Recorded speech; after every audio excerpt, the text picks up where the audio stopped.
is the Leading Second podcast, where we're on mission to equip local churches everywhere to raise uncommon leaders. The Leading Second podcast releases every Thursday morning, so hit follow and share this episode with your team.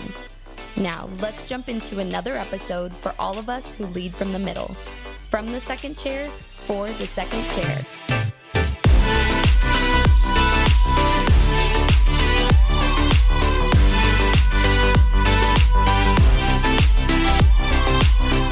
Hey, welcome to the Leading Second podcast. My name is Joseph Kelly. I'm one of the team members here at Leading Second, and we are so glad that you are joining us today in our summer camp series. I know for myself and our team, we're like most church staffs and teams during the summer where it's a time of rest, slowing down, planning, kind of recalibrating, if you will, before the fall busyness comes. And so our goal with the summer camp series was to create a space where that you can come and be refreshed, re-energized, renewed, kind of re-equipped, but also challenged as a leader as we speak directly to the heart of second chair leadership. And on today's episode, we get to listen in on a portion of a very impactful teaching from Leading Second Camp, where Pastor Larry from Elevation Church gave a talk entitled Rediscover Before You Reinvent. And then we're going to spend a little bit of time discussing some of the tensions that he brings up and how this impacts us as we lead from the middle. After that, we're going to jump right back into a brief section of Pastor Larry's message again for a second time, and then wrap up our conversation today with some practical handles on how you can address some of the principles, the issues, and the tensions directly within your teams so that we can lead and build the church better. But before we jump into all of this, we want to remind you about something exciting that is coming up. We want to remind you that Leading Second coaching group applications will be closing very, very soon. This fall, we are launching a new immersive coaching experience that's designed to stretch your leadership capacity, help you develop personal leadership rhythms, and connect you with a tribe of like-minded leaders. Coaching groups are for executive pastors, campus pastors, and anyone who serves on your church's leadership team. This is a one-year coaching experience with a new team of coaches that also includes an on-site retreat this winter, and we don't want you to miss being a part of this amazing experience. We believe that God is going to use these groups to sharpen executive leaders in the church. Applications are due by August 11th, 2022, so head to our website, check out our Instagram, and apply today. Now, for today's episode, we are talking about the power of rediscovering before we reinvent. This is a challenging topic, especially for every Enneagram 1 that's tuning in today.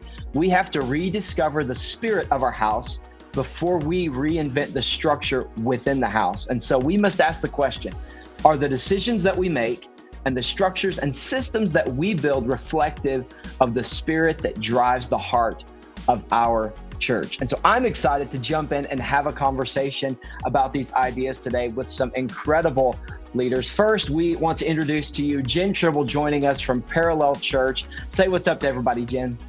Hey, everybody. So excited to be here today. Thank you so much for being a part of this with us today. We're also joined by Jared Ayers from Skybreak Church. Go ahead and say hey to everyone that's joining us today. Hey, what's up, everyone? Happy to be here. Excited for this conversation today. Come on. Thank you both for being a part of this. This is going to be an awesome conversation that we get to have today. So before we jump in, let's hear from Pastor Larry on Rediscover Before We Reinvent. The structure is the who. The structure is the who. Because anytime we talk about change, some of you gravitate towards, okay, what's the org chart? Okay, you are structure preferred. You like, what's the structure? And I get it, we got to have the structure, but there's an order to it. Spirit becomes for structure. So if your natural tendency is to go to structure before spirit, I challenge you, we've got to shift, as Brandon said. We've got to shift the priority of the approach. When you engage people, are you engaging at a structure level or at a spirit level? In Numbers chapter 11, verses 16 and 17, the Lord said to Moses, bring me 70 of Israel's elders who are known to be leaders and officials among the people. Have them come to the tent of the meeting that I may stand with you there. I will come down and speak with you there, and I will take some of the power of the Spirit that is on you and put it on them, and they will share the burden of the people so that you will not have to carry it alone. It's a beautiful thing because God is leading nation Israel out of Egyptian slavery, and the org chart is very flat. It is Moses and everybody his direct report. Like, he is so overwhelmed, and they're coming to his house like, give us meat to eat, and they're complaining and wailing, and Moses is manic depressive. He's like, God, if this is how it's going to be, kill me, take me out. I can't do it anymore. Like some of us do. Like, Lord, they're your kids. Because of your unfailing love, you withhold your wrath. The next man's like, kill them all. But in the text, here's the thing that is so key that you understand. Within 7 verses, the word burden is used 5 times. When God intended a structural change, it was all about carrying the burden of the people. When you get into structural changes within your organization, is it about power and efficiency, or is it about better carrying the burden of the people? And I want you to discover the motivations for anything you would want to change at a structural level. But when you understand the Spirit, those things are easy to see. In our house, personal is powerful. And if we're going to have a structural change, does this make people feel seen and known? Or is it easier for you to manage? What's the reason behind the structure we want to change? God broke the structure because we got to better carry the burden of the people. That's a beautiful thing for us to consider. So the spirit of our house, it's to so that people who don't know Jesus would come into relationship with him. The burden of the people must be carried. It is too much for you alone, Moses. So I will point out 70 elders known to be leaders and officials. And there's 2 components to this structural change, a natural and a supernatural. We rely upon the natural and we don't even consider the supernatural. The natural is the known to be leaders and officials amongst the people. What's your criteria for leading within the ministry? If it's based upon carrying the burden of the people, you would write a different list. If it's based upon you getting crap done, it's a different list. You control the list. What's driving you controls who we become.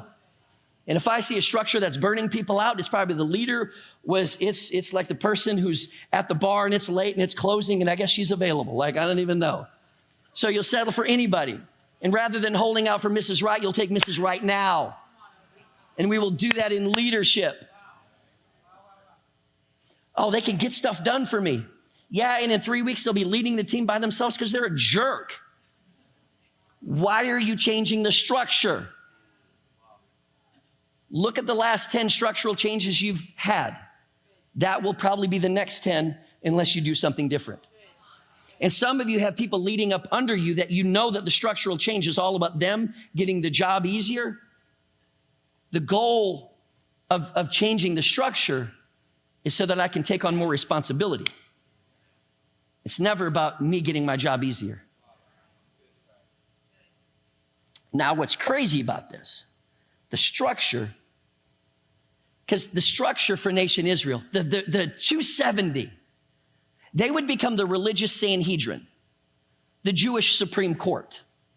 Over the next hundreds of years, they would create an additional 613 laws that would put more burden on the people. The very structural change that was meant to carry the burden of the people actually punished the people and put more burden on them. Systems will always serve themselves over time. They always will. And it was always punish the people it's meant to serve. Where in your organization is the structure punishing people? Because the structure became about power and preservation rather than the burden of the people. Isn't that funny? The very thing that God said is to carry, we took and said, nope, we're going to make you carry more. Fast forward it to Jesus. Now standing in front of the Jewish Sanhedrin, and they actually sentence him to death. You want to see how man serves itself? Don't let your structure change, and you will see it serving itself. So what you've got to do is when you understand the spirit, oh, we need to change the structure. Yeah, so we can carry the burden of the people better. Yeah, so we can reach more people.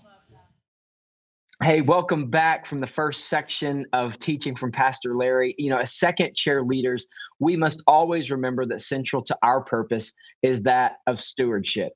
we have a high responsibility to both build and lead in a way that best carries the burden of the people that we serve. And Pastor Larry teaches on this so well. And structural changes within our organization are always necessary. It's a natural part of an organization as it grows, as ministries develop, as leadership focuses pivot towards new directives. And sometimes what once worked is no longer effective. And so that shift must take place. But when I prioritize the spirit of the house, my focus becomes, how does this benefit the people that I serve best? When I prioritize structure, my focus becomes, how is this better for me? So let's just go ahead and jump in and begin this conversation. Jared, I'll throw this first to you. How have you kind of wrestled with this tension of spirit and structure in your church or your organization? Yeah, for sure. I think that, over the last couple of years, the culture and what's happening in the world has really sort of forced a shifted focus into structure, because we had to think quickly, we had to pivot quickly.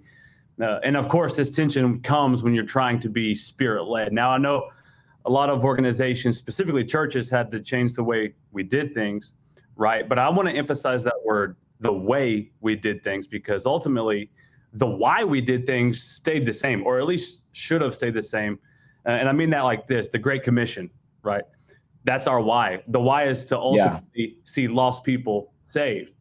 And I believe that how God built the church for thousands of years up to this point should be our focus right now. What I mean by that, I mean a focus on worship, a focus on the Word of God, a focus on prayer, a focus on the Holy Spirit. So there's this tension, right, of being a church who has our ducks in a row, doing the right things, building a structure to hold it, and being a church that's guided by the Spirit. And both of them are important. Yeah. But the question I have to ask myself is, which one is the priority? And that's what I have to examine within myself and the teams I lead. Absolutely. So well put.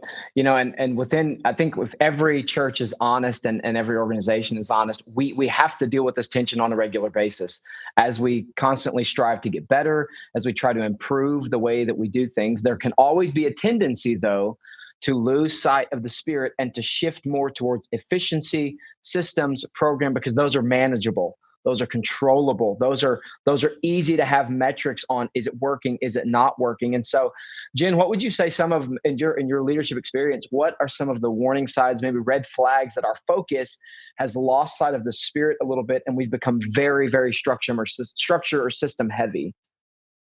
I think Larry actually does an amazing job articulating some of this in his session. He talks about comparison. Are we comparing ourselves to other people? Are we maybe plug and play? Like, are we taking systems from other organizations or groups, or mimicking other people or groups, or maybe other churches that have done something, but then trying to execute it in our own house, but without necessarily seeing the alignment of that?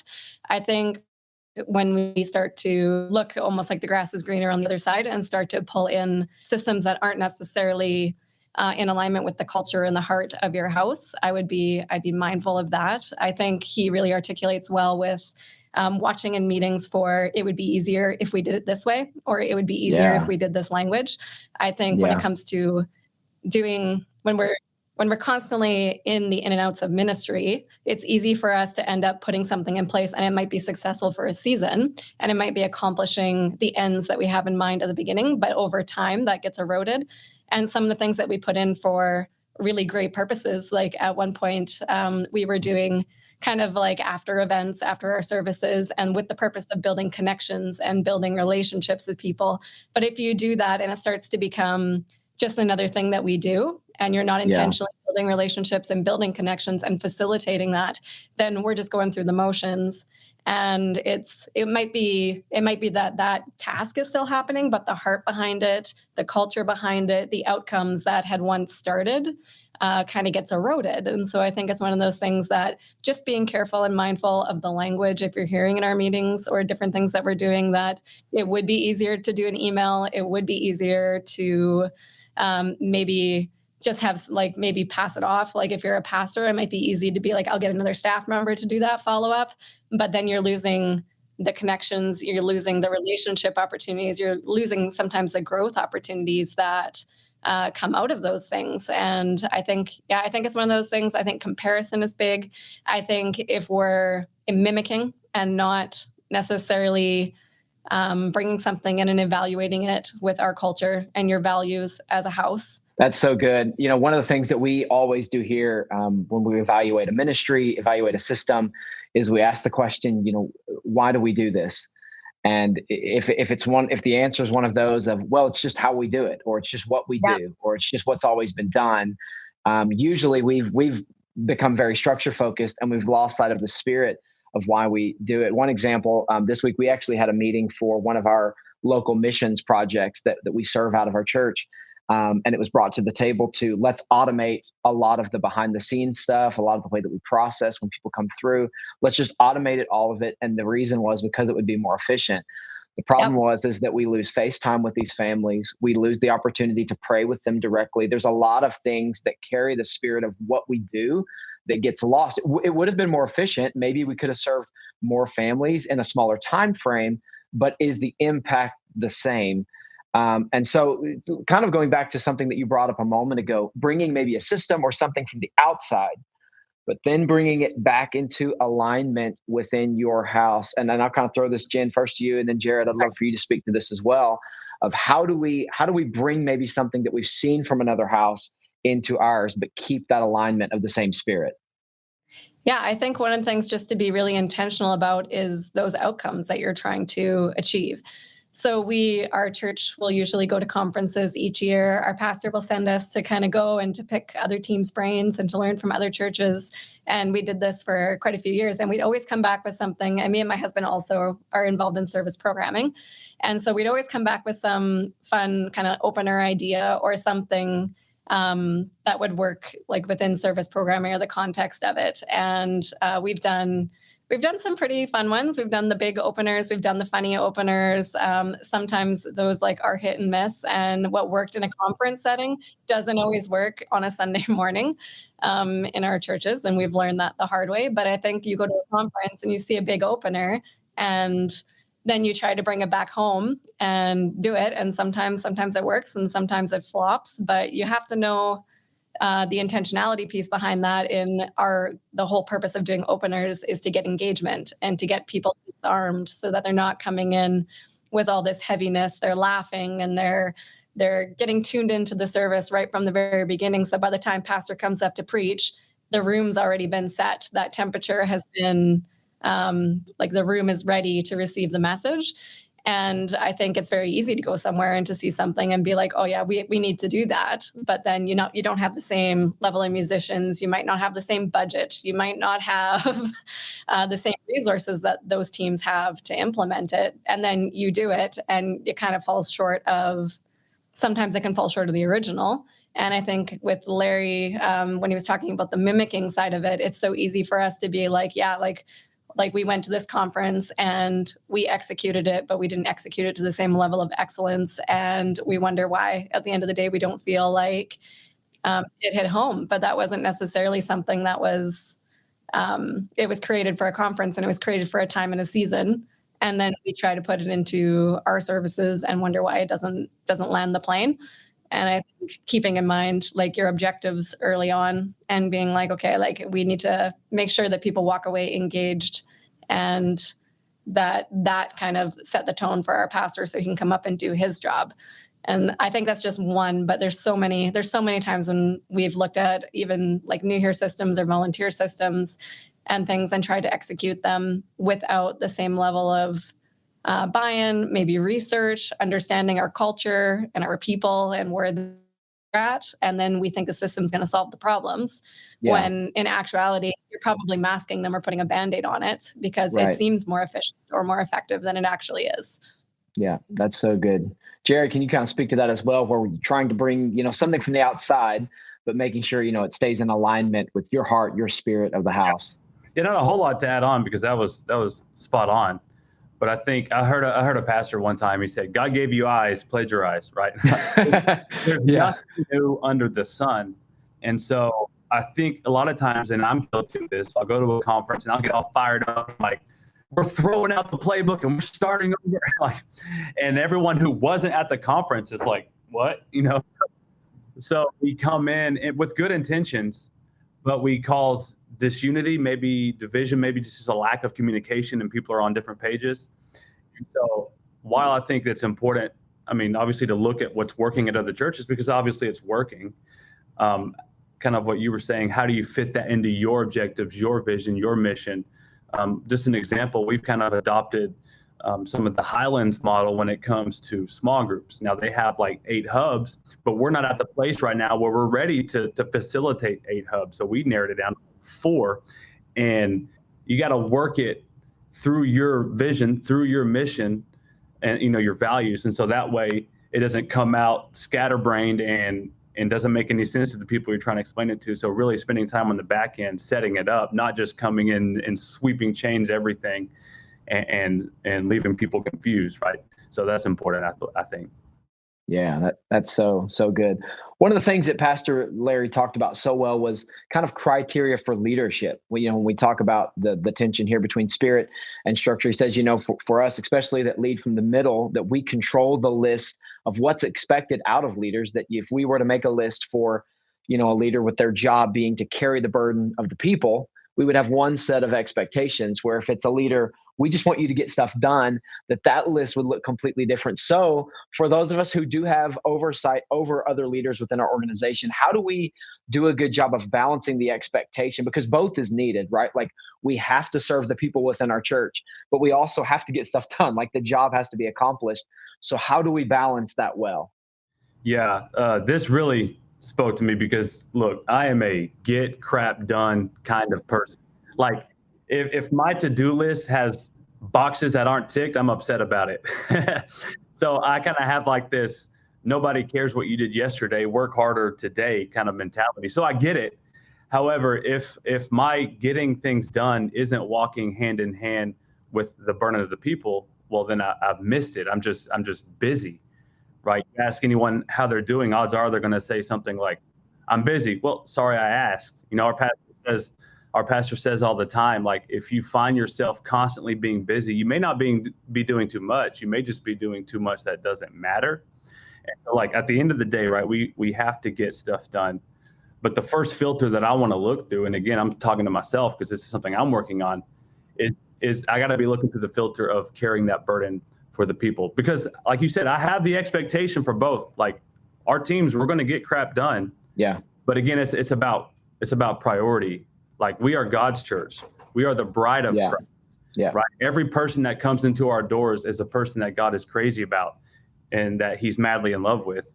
Right. So if the system is bulldozing the bride of Christ, then I have to sit back and really reevaluate that. So finding the balance is important, but I have to ask myself the question, am I carrying the burden of the people?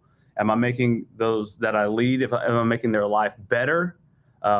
Those that are new guests, do they feel welcomed? Am I carrying that burden? Or am I stressing people out every time my phone number comes up on their phone? Right.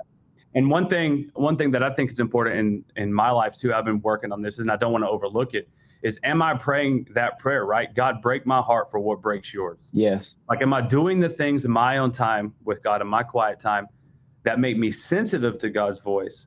Because I think if I can take care of those things, then I can't help but be people driven. Yeah. And the getting things done just kind of falls into place with that. And both are important. I love getting things done. I love checking the boxes, but I've got to carry the weight of the people, the burden of the people as well. Yeah, absolutely. One of the things that we've started doing with all of our role descriptions for our lead team is that at the very top, before we list anything that's expected out of you as far as tasks, responsibilities, oversight, management, very first thing is to steward the culture and vision of the house. And kind of the language we've put around that is that if we get that right first, then everything else has a hard time to get out of alignment. If we keep that in focus, that in play, keep our mind focused on that above all else, we remember that people are what really matters. That if our systems are great, if we're efficient, if we get a lot of stuff done, but people's lives aren't changed, then we have missed the mark. And so we have to do that well. This conversation is going so good. Before we go any further, we're going to jump right back into the message from Pastor Larry and hear a little bit more, and then we'll dive right back in. The system is how we do this. How do we do this. I think two of the most important systems you've got to look at is two things. One is your first-time guests, and the other one is your volunteers. I think right now is so important that you look at system changes that revolve around those two things. And when you think about a system changing, when you think about it changing, are we changing it that's easier for you to manage, or it's better for us to reach more people? When we first started the ministry, we had 45 volunteers. 16 years ago, we had 115 volunteer opportunities to fill on Sunday. So everybody's pulling triple duty. We've always lived in that space. Like, we've never had enough resource for the demand. Welcome to ministry. Praise God, you never get to 100%. That's just what it is. And so it meant every week, a big part of my job is to call every single one of them saying, hey, we're serving. You're gonna be there. How's your mom and them? How you doing? How can I pray for you? Because I needed every one of them there. Because if one wasn't there, 3 holes were left. But eventually we got 300 volunteers and we only needed 115. And now the system changes, and it would be more efficient for us if we would just hit send. And we neutered the spirit because we lost the personal. So you listen to the language when somebody in a meeting say, it would be so much easier if we just hit send. And you're ever going, yeah, that'd be great. Because what happens is I'm looking at them and they're overworked and they're letting everybody know that they're overworked and they're making sure everybody's aware of it. And so now I'll withhold the spirit because I feel like I've got to give them flexibility in the system so I don't burn them out. But they create a system that's divorced from the spirit. And now they're hitting send on emails, and now people don't feel like personal is powerful anymore. Our whole vision is about making people feel seen and known. That's it. And our space is to create something that make people walk in, they feel seen and known. But when we worship on the altar of efficiency, we neuter the spirit out of it. I wonder where in your organization you're worshiping in efficiency rather than God. And now you put somebody in place they're a great systems person. Yeah, they have no personality. And they really don't love people. So now we're gonna let them create the process for all of the people? Oh, that sounds perfect. Let's do that. It's funny, but it's so true. And I wonder who's left your organization because they didn't feel like they were seen and known. Now, moving forward, if you allow that to persist underneath your leadership, to me, that's wicked and lazy. So now it forces you as a leader to say, will I let that stay in place or will I address it? Wow, they've been here for 15 years and they've been running people off for 15 years. So the spirit is to make people feel seen and known. What's the spirit of your house? What are the stories around it? What are the examples of when you've seen it lived out and you've personally experienced it? How are you creating an experience where new people walk in and they get immersed into that and they get swept up into that? You are a steward of the spirit. But the spirit is what informs you of every structure change and every system change that must happen within your organization. If you look back over the last 2 years, have most of your conversations been at a spirit level or a structure and a system level? Wow. Guess what the next 2 years of conversations will be unless you change it. But some of you are like, that's gonna be so hard because that's a lot of work. Yes, it is. Welcome to ministry, praise God. Because here's what I'm convinced of now more than ever, is when the table gets dominated with people who are exhausted and tired, they'll always take the easy way out. And at the table, they give presenting arguments about why we need to change the structure and the system, do this and this and this. I just want to ask, who's going to be the voice of the person who's not here? Who's going to be the voice of the 14-year-old girl in your community that gave a part of herself away last night and she feels used in second-rate, second class? Who's going to be the voice for her that says, no, no, no, no, no. We are not going to limit this thing based upon what's easy for you to execute. We are going to expand it so that more people can come underneath the umbrella and meet Jesus as their Lord and Savior. Who's going to be that voice? Could it be you? Because when you're led by the Spirit, you'll always see the person who feels unseen. Such a good message from Pastor Larry. And I love the final thing that he said, that when you are led by the Spirit, you will always see the person that feels unseen. And the goal is that people in our churches would be raised to life in Christ, that they would be seen, they would be known. And systems can help us in our organizations. And it's something that we must be intentional about as leaders in the second chair, to make sure that our systems, while being efficient, still meet the goal of bringing people to Jesus, that making sure that they're seen, that they're known, that they're loved, that they're cared for. But systems are designed to produce an efficiency. And if left to themselves, I love that he talks about this, that systems will always serve themselves. They will always serve the system. They will always serve the efficiency more than the people, if we are not intentional about how we manage these. So as leaders, as stewards, when we lead our teams, we have to be intentional that when we get off focus, when we get out of alignment, when we start to miss the mark, we have the responsibility to deal with these things. And so just a couple of questions to toss to both of you guys. So let's make it practical today, talking about this tension. How do we keep focus on, or how do we rediscover the spirit of our house when we have gotten out of alignment? And how do we protect the spirit as we do our best to serve the people in our churches?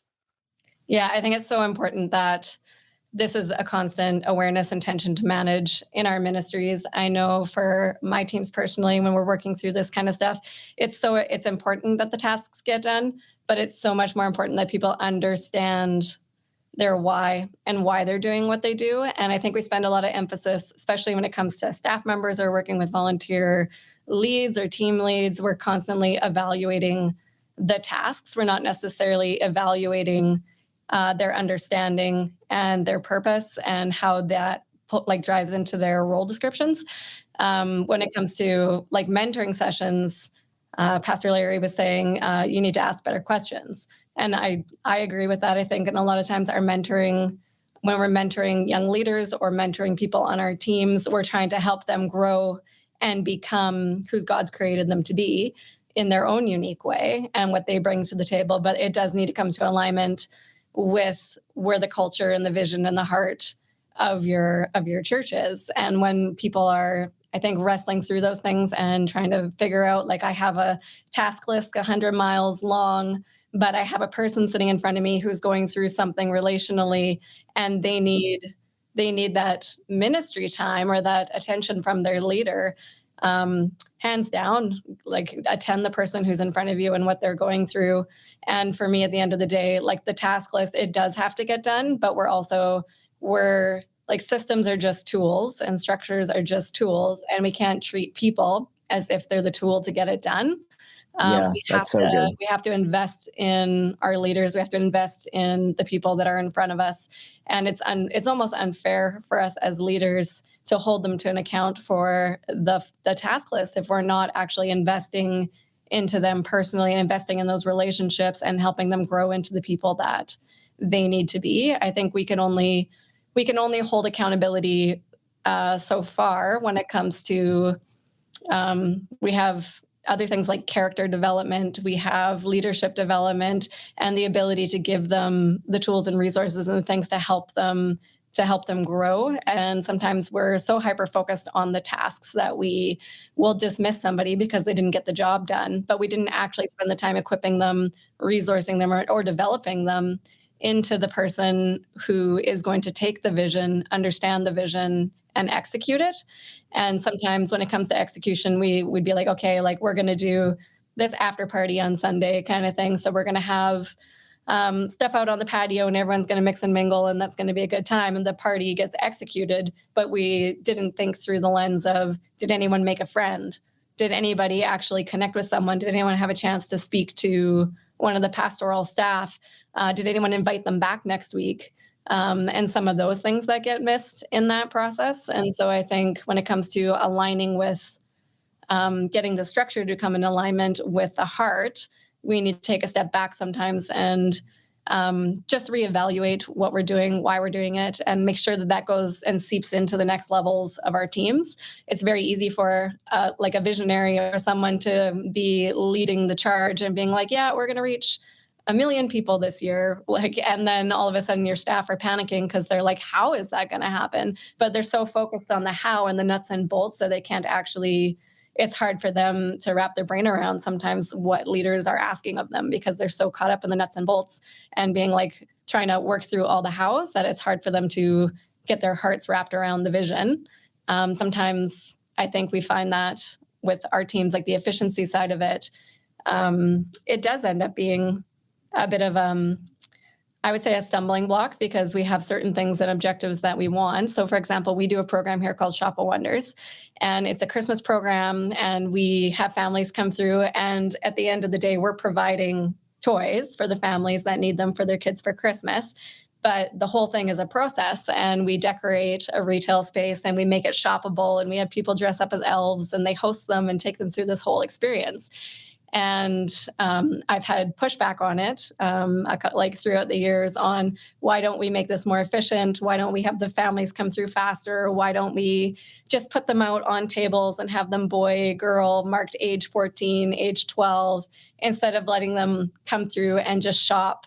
And it's about the efficiency thing. And they're like, okay, like this would be a lot more efficient if we did it this way. It's like, but you're also giving up all those interactions. You're giving up the ability to minister to them where they're at, the ability to have a face-to-face conversation, and those things. I think, I think it's very easy for us to make things automatic, and it's very easy to almost over lean on our systems and structures instead of finding a system and structure that is going to work and facilitate your vision, instead of the opposite way where it's like we're trying to facilitate results. We need something that's going to help us reach more people, like move our mission forward and get stuff done. But also it's just a tool, and how we use that tool really makes a difference. Yeah.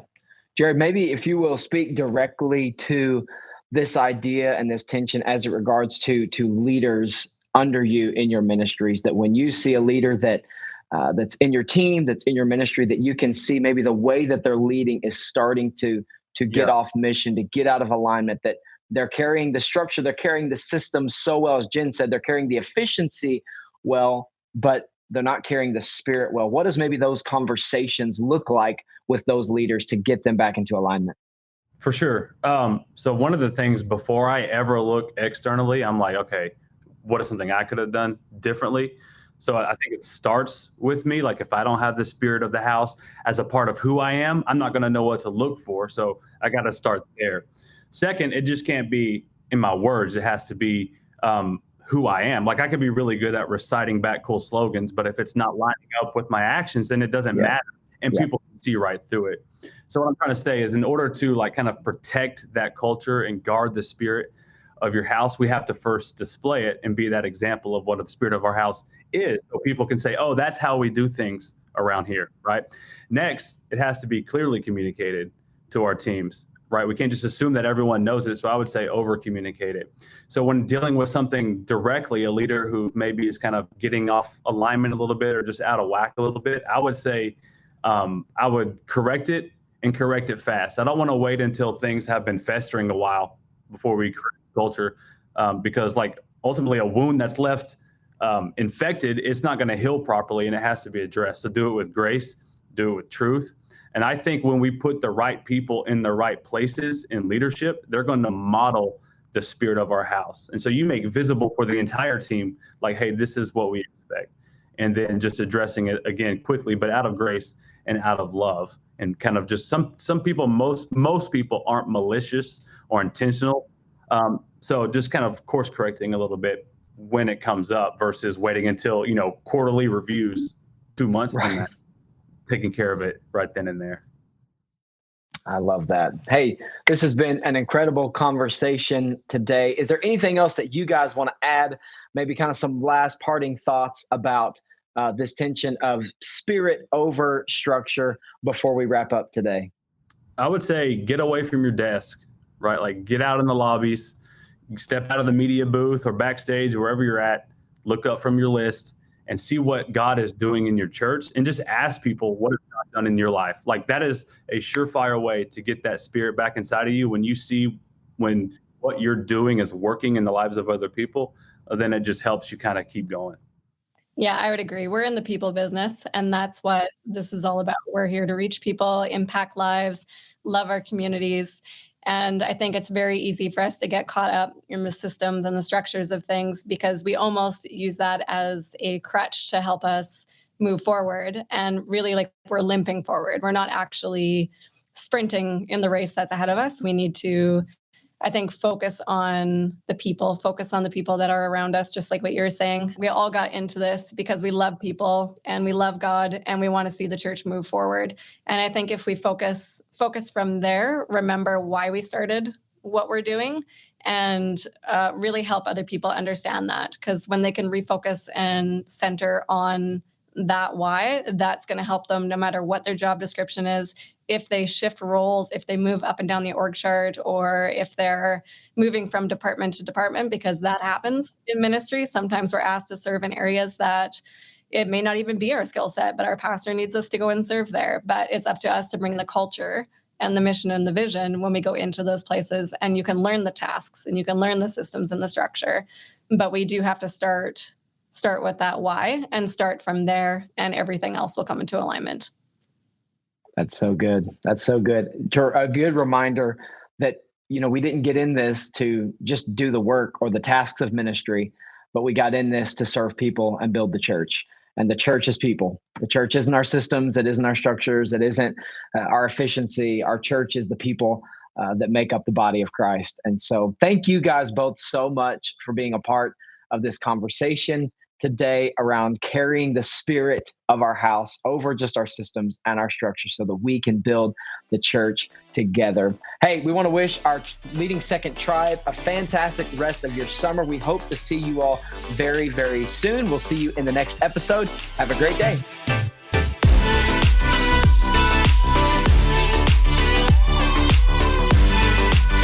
For more information, check out leadingsecond.com. Follow us on Instagram @LeadingSecond and join us on the Leading Second Collective on Facebook.